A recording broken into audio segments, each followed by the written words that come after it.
ছাত্র জনতা হত্যার দায়ে হাসিনা সরকারের বিরুদ্ধে আন্তর্জাতিক আদালতে মামলা, ক্ষমতা ছেড়ে নির্বাচনের শর্ত। হাসিনার বিরুদ্ধে আন্তর্জাতিক মানবাধিকার সংগঠনের মামলা, আন্তর্জাতিক আদালতে বিচার শুরু। অলরেডি ইন্টারন্যাশনাল প্রেসারে শেখ হাসিনা আর তার শক্তি যেটা লাইভ বুলেট, এটা করতে পারবে না ইন্টারন্যাশনাল প্রেসারের জন্য। যে কোনো সময় যে কোনো একটা কিছু হতে পারে, সরকার পতন হবেই। পতন নিশ্চিত জেনে এবার দেশ ছেড়ে পালালো 36 জন এমপি মন্ত্রী। দেশের পরিস্থিতি নাজুক দেখে তৎক্ষণাৎ ফ্লাইটের টিকিট কেটে দেশ ছেড়েছেন বেশ কয়েকজন এমপি নেতা মন্ত্রী। কোটা আন্দোলনে দেশের পরিস্থিতি সহিংস হওয়ার মধ্যেই অনেক মন্ত্রী এমপি দেশ ছেড়েছেন। শিক্ষার্থীদের 9 দফা দাবি আদায়ে আজ প্রার্থনা ও ছাত্র জনতার গণমিছিল কর্মসূচি পালন করবে বৈষম্য বিরোধী ছাত্র আন্দোলন। এবার বৈষম্য বিরোধী ছাত্র আন্দোলনের সাথে একাত্মতা প্রকাশ করে প্রতিবাদ সমাবেশ করছে ডাক্তারবৃন্দ, মেডিকেল ও ডেন্টাল শিক্ষার্থীরা।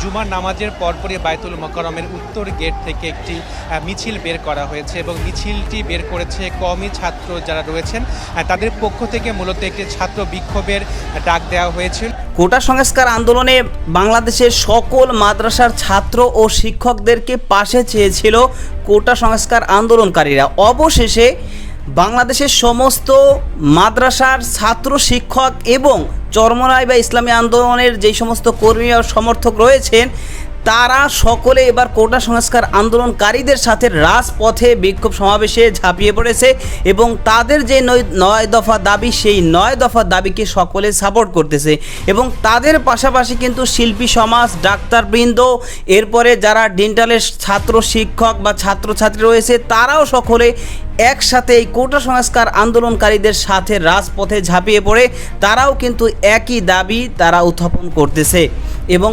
বাংলাদেশের বিভিন্ন জায়গা থেকে কিন্তু যখনই তারা আন্দোলন নেমেছে পুলিশ প্রশাসন সহ প্রশাসনদের সাথে ব্যাপকভাবে তাদের সাথে বিভিন্ন জায়গায় সংঘর্ষের ঘটনা ঘটতেছে। আর এই যে কোটা সংস্কার আন্দোলনকে ঘিরে যে শত শত মানুষ নিহত হয়েছে, এই হত্যাকাণ্ডের দায় প্রধানমন্ত্রীকে দিয়ে যে তার নির্দেশেই এই হত্যাকাণ্ডগুলো হয়েছে, তার কারণেই হয়েছে, সেই কারণে তার বিরুদ্ধে অভিযোগ তুলে আন্তর্জাতিক আদালতের পক্ষ থেকে পদক্ষেপ নেওয়া হয়েছে এবং এই অবস্থা খুবই ভয়াবহ দেখে মূলত বাংলাদেশের বিভিন্ন এমপি মন্ত্রীরা তারা দেশ ছেড়ে বিদেশে পাড়ি জমিয়েছেন, বিভিন্ন দেশে তারা চলে গিয়েছেন। দর্শক, এই বিষয়গুলোর কিছু অংশ ভিডিও শুরুতে শিরোনামে আপনারা দেখে এসেছেন, বিস্তারিত দেখবেন পুরো ভিডিও জুড়ে। এই বিষয়গুলো দেখার পূর্বে আপনাদের একটা অনুরোধ করব, যারা আমাদের চ্যানেলে নতুন আসছেন চ্যানেলটি সাবস্ক্রাইব করে অল ক্লিক করে বেল আইকনটি চালু করে দিবেন, তাহলে নিত্য নতুন পরিবেশন করা আমাদের আলোচিত সংবাদগুলো অটোমেটিকভাবে আপনারা পেয়ে যাবেন।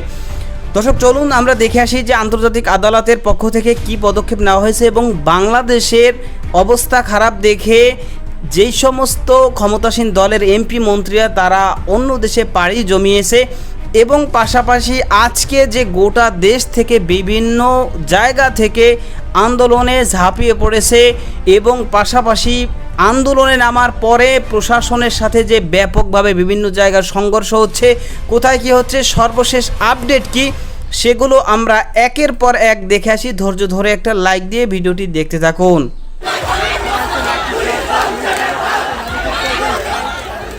বৈষম্য বিরোধী ছাত্র আন্দোলনের কেন্দ্রীয় কর্মসূচির অংশ হিসেবে গণমিছিল শেষে রাজধানীর সায়েন্স ল্যাব মোড় অবরোধ করেছেন শিক্ষার্থীরা। শুক্রবার দুপুর 2:40 সায়েন্স ল্যাব মোড় অবরোধ করেন শিক্ষার্থীরা। শিক্ষার্থীরা বলছেন, কেন্দ্রীয় কর্মসূচির অংশ হিসেবে প্রতিবাদ জানাতে তারা রাস্তায় নেমেছেন। সারা দেশের শিক্ষার্থীদের উপরে আইন শৃঙ্খলা বাহিনীর গুলি ও হত্যার প্রতিবাদে তারা রাস্তায় নেমেছেন। এ সময় শিক্ষার্থীরা জালো জালো আগুন জালো, স্বৈরাচারের গদিতে আগুন জালো, একসাথে দিয়েছি তো রক্ত, আরো দেব রক্ত, রক্তের বন্যায় ভেসে যাবে অন্যায় ইত্যাদি স্লোগান দিতে থাকেন। আমরা 9 দফা দাবি আদায় ছাড়া কেউ ঘরে ফিরে যাব না। সবাই রাজি? সবাই আওয়াজ তুলো, হাসিনাকে জানিয়ে দাও 9 দফা দাবি ছাড়া আমরা কি করে যেতে পারি? আমরা কোনোভাবে 9 দফা দাবি আদায় ছাড়া ঘরে যেতে পারি না।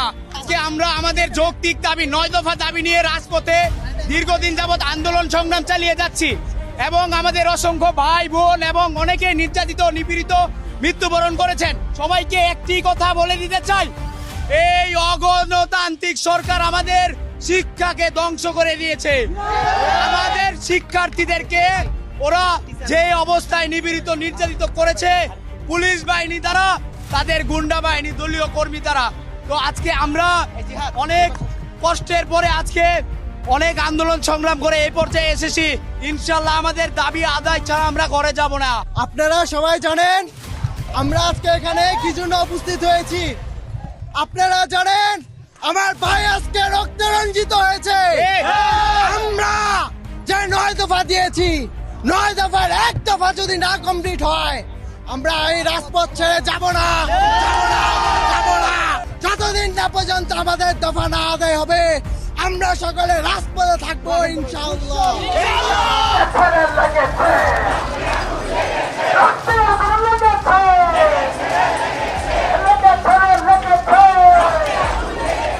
আমরা সবাই ছাত্রদের পক্ষে ছিলাম, এখনো আছি, ভবিষ্যতেও থাকবো। ওদের প্রোটেকশন দিতে হবে, ওদের উপরে গুলিবর্ষণ করা যাবে না, ওদের কোনো রকমের অন্যায় অত্যাচার করা যাবে না।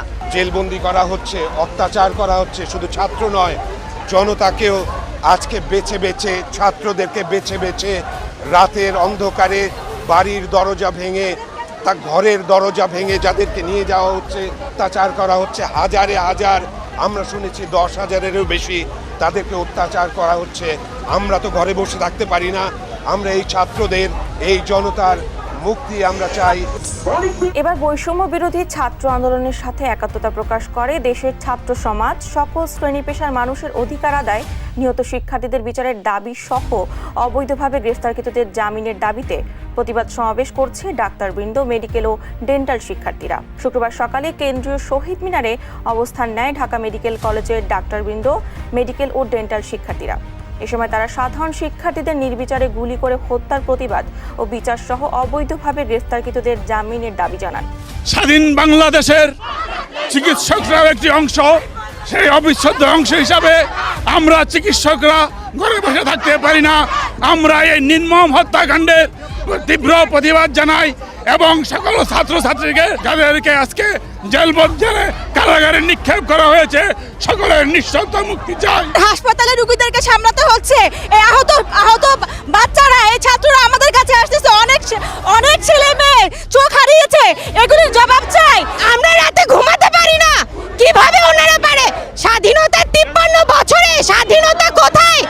কথা বলার স্বাধীনতা নাই, চলার স্বাধীনতা নাই, বের হওয়ার স্বাধীনতা নাই। আমরা একজন মেডিকেল শিক্ষার্থী হিসেবে যখন নিজেদের ক্যাম্পাসে চেষ্টা করেছি আন্দোলন করার, আমাদেরকে দমিয়ে দেওয়ার চেষ্টা করা হয়েছে। কিন্তু এখন আমরা সবাই একত্রিত হয়েছে, সবাই একত্রিত হয়ে আমাদের শহীদ ভাইদের যতদিন পর্যন্ত বিচার না হবে, আমাদের গ্রেফতারকৃত ভাইদের যতদিন পর্যন্ত ছাড়া না হবে, ততদিন পর্যন্ত আমরা রাজপথ ছাড়ছি না।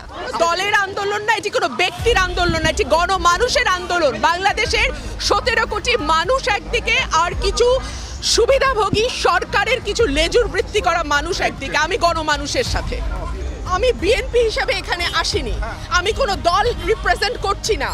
আমি রুমিন ফারহানা, বাংলাদেশের একজন নাগরিক। আমার তো অধিকার আছে প্রতিবাদ জানানোর, আমি সেই প্রতিবাদটাই জানাতে এসেছি। কোটা আন্দোলন ঘিরে সহিংসতায় দেশ ছেড়েছেন কয়েক ডজন এমপি মন্ত্রী। গত 14 জুলাই দেশের পরিস্থিতি নাজুক দেখে তৎক্ষণাৎ ফ্লাইটের টিকিট কেটে দেশ ছেড়েছেন বেশ কয়েকজন এমপি নেতা মন্ত্রী। পাড়ি জমান যুক্তরাষ্ট্র, যুক্তরাজ্য, কানাডা, অস্ট্রেলিয়া, ভারত, থাইল্যান্ড, চীন সহ পৃথিবীর বিভিন্ন দেশে। আন্দোলনে সহিংসতা যখন তুঙ্গে, ঠিক তখনই দেশ ছাড়তে দেখা গেছে প্রায় 2 ডজন এমপি মন্ত্রীকে। কেউ যুক্তরাষ্ট্র, কেউ বা কানাডা, কেউ অস্ট্রেলিয়া, কেউ আবার যুক্তরাজ্য, কেউ একা, কেউ আবার সপরিবারে সফর করেছেন। প্রতিটা মিলিটারি অফিসারকে বলবো, enough is enough. Already international প্রেসারে শেখ হাসিনা আর তার শক্তি, যেটা লাইভ বুলেট, এটা করতে পারবে না ইন্টারন্যাশনাল প্রেসারের জন্য। এবং এটা নিয়ে যখন একটা ইন্টারন্যাশনাল একটা কমিশন হবে, যদি ইন্ডিপেন্ডেন্ট কমিশন যদি ইউএন থেকে এসে করে, তাহলে জানেন আপনারা police, BDR, BGB, army officer যারা যারা এই কাজটা করেছেন, সে আপনাদেরকে আত্মাহুতি দিয়ে দিবে। যে কোনো সময় যে কোনো একটা কিছু হইতে পারে, সরকার পতন হবেই, ছাত্র জনতা ছাড়বে না। দর্শক, এই বিষয়গুলো আপনারা দেখলেন তো। এই যে কোটা সংস্কার আন্দোলন যখনই শুরু হয়েছে, এর পরপরই কিন্তু বাংলাদেশের বিভিন্ন এমপি এবং মন্ত্রীরা তারা দেশ ছেড়ে বিদেশে পাড়ি জমিয়েছে এবং যে বিষয়টা নিয়েই কিন্তু ব্যাপকভাবে আলোচনা এবং পর্যালোচনা হয়েছে এবং যেই কারণে মূলত আওয়ামী লীগের পক্ষ থেকে মূলত কিন্তু তালিকা করা হয়েছে যে কারা মূলত এই আন্দোলন শুরু হওয়ার পরে কারা কি করেছে, কারা দেশ ছেড়েছে, কোথায় কি গিয়েছে, বিভিন্ন রকমভাবে কিন্তু তাদের পক্ষ থেকে পদক্ষেপ নেওয়া হয়েছে। এবং এই বিষয়টা নিয়েও কিন্তু ব্যাপকভাবে এতদিন আলোচনা এবং সমালোচনা হয়েছে এবং পাশাপাশি মূলত সাংগঠনিকভাবে কারা দুর্বলতা করেছে বা কারা মূলত ত্রুটি করেছে সেই বিষয়গুলো কিন্তু খতিয়ে মূলত দেখা হয়েছে। এবং পাশাপাশি বর্তমানে এই যে কোটা সংস্কার আন্দোলন, এই কোটা সংস্কার আন্দোলনে যারা মূলত নেতৃত্ব দিচ্ছে বা যারাই আন্দোলন করতেছে সকলে চেয়েছিল যে কওমি মাদ্রাসা সহ বিভিন্ন মাদ্রাসার শিক্ষার্থী এবং শিক্ষকবৃন্দ তারা সকলেও যেন এই আন্দোলনের সাথে একাত্মতা পোষণ করে এবং তারাও যেন আন্দোলনে শরিক হয়। বিশেষ করে ইসলাম প্রিয় যেই সমস্ত তৌহিদি জনতা রয়েছে এবং ইসলামিক যেই সমস্ত দল রয়েছে, তো সেই জায়গা থেকে কিন্তু আজকে জুমার নামাজের পরে বিভিন্ন জায়গা থেকে কওমি মাদ্রাসার ছাত্র, শিক্ষক এবং ইসলামী আন্দোলনের কর্মী, সমর্থক এবং বিভিন্ন ইসলামী তৌহিদি জনতা তারা বিভিন্ন জায়গা থেকে কিন্তু ঝাঁপিয়ে পড়েছে এবং তারাও কিন্তু সেই শিক্ষার্থীদের যেই দাবি, সেই দাবির সাথে তারা একাত্মতা পোষণ করে তারাও কিন্তু বিক্ষোভ সমাবেশ বিভিন্ন জায়গায় করতেছে। তো এই বিষয়টা নিয়েই কিন্তু এতদিন মোটামুটি একটা উঠেছিল যে ওলামা একরাম বা ছাত্ররা, তারা কওমি মাদ্রাসার ছাত্ররা তারাও কেন এই আন্দোলনে শরিক হচ্ছে না।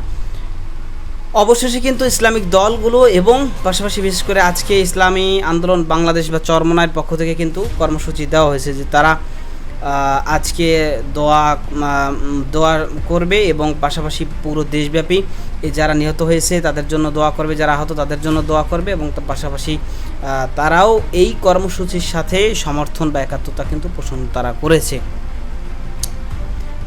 তো এই যে বর্তমানে গোটা দেশের বিভিন্ন জায়গা থেকে এখন আন্দোলন চলতেছে এবং এই আন্দোলনগুলোর মধ্যে ছাত্রদের যে মূল বা মৌলিক যে 9টা দাবি তারা তুলে তারা এই আন্দোলনগুলো করতেছে, সেই দাবিগুলো কিন্তু খুব কঠোর কিছু দাবি কিন্তু সেখানে উল্লেখ আছে। বিশেষ করে প্রথম যে দাবিটা বলা হয়েছে যে প্রধানমন্ত্রীকে একেবারে জনসম্মুখে সকলের কাছে ক্ষমা চাইতে হবে। এলে 1 নম্বর দাবি তাদের, যে প্রধানমন্ত্রীকে ক্ষমা চাইতে হবে। কারণ তাদের যেটা ভাষ্য যে প্রধানমন্ত্রী সেই যে তখন বলেছিল যে মুক্তিযোদ্ধা নাতিদেরকে চাকরি দেবো না, দেবো কাদের? রাজাকারদের নাতিদের। যারা আন্দোলন করতেছে তারা কারা? বিভিন্ন রকমের কথা। তো এর মাধ্যমে তারা ধরে নিয়েছে যে তাদেরকে রাজাকার বলা হয়েছিল এবং সেই কারণে তারা আঘাত পেয়েছে এবং সেই কারণে দেশবাসীর কাছে যাতে ক্ষমা চায়। এবং পাশাপাশি আরেকটা যে দাবি তারা উল্লেখ করেছে যে স্বরাষ্ট্রমন্ত্রী, তারপরে সম্ভবত শিক্ষামন্ত্রী, এরপরে আরও বেশ কয়েকজন মন্ত্রী এবং পুলিশের ঊর্ধ্বতন কর্মকর্তা তাদেরকে পদত্যাগ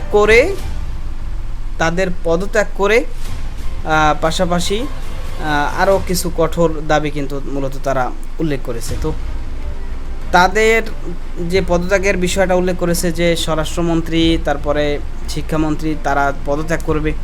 এই দাবি তো এত সহজে মানার মতো দাবি না, তা এত সহজে এই দাবি আদায় হবে না।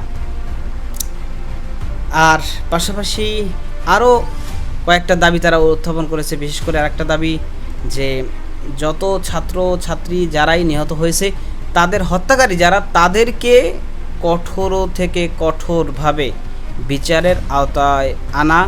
সে যদি প্রশাসনের লোকজন হয় তো তাহলে সেই ক্ষেত্রে সেই যে সেক্টরে সে চাকরিরত সেই চাকরি থেকে তাকে বরখাস্ত করে বাদ দিয়ে এরপরে তাকে যেন শাস্তির মুখোমুখি করা হয়। এটাও একটা কঠোর দাবি। যদিও এই দাবিটার জন্য কিন্তু তারা মূলত লড়াই করে যাচ্ছে এবং তারা এই দাবিটা যতক্ষণ পর্যন্ত পূর্ণ না পাবে ততক্ষণ পর্যন্ত তাদের যেই লড়াই এটা তারা চালিয়ে যাবে, এটা মোটামুটি বোঝাই যাচ্ছে। কারণ পুলিশ, আর্মি, র্যাব, বিজিবি সহ বাংলাদেশের সকল পর্যায়ের প্রশাসন মিলেও এই আন্দোলনকে কিন্তু ঠেকিয়ে রাখতে পারতেছে না কোনোভাবেই। তারা যেভাবে হোক আবারও পুনরায় কিন্তু রাজপথে ঝাঁপিয়ে পড়তেছে। তারা সেনাবাহিনীদেরকেও মানতেছে না, র্যাবকে মানতেছে না, বিজিবিকে মানতেছে না, প্রশাসনের কোনো লোকদেরকে তোয়াক্কা করতেছে না।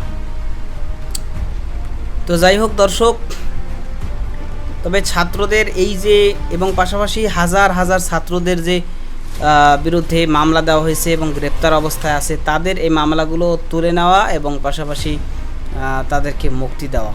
তো এটাও একটা কঠোর দাবি, মানে যে দাবিগুলো তুলছে সকল শিক্ষা প্রতিষ্ঠান খুলে দেওয়া, খুব কঠোর কঠোর দাবি।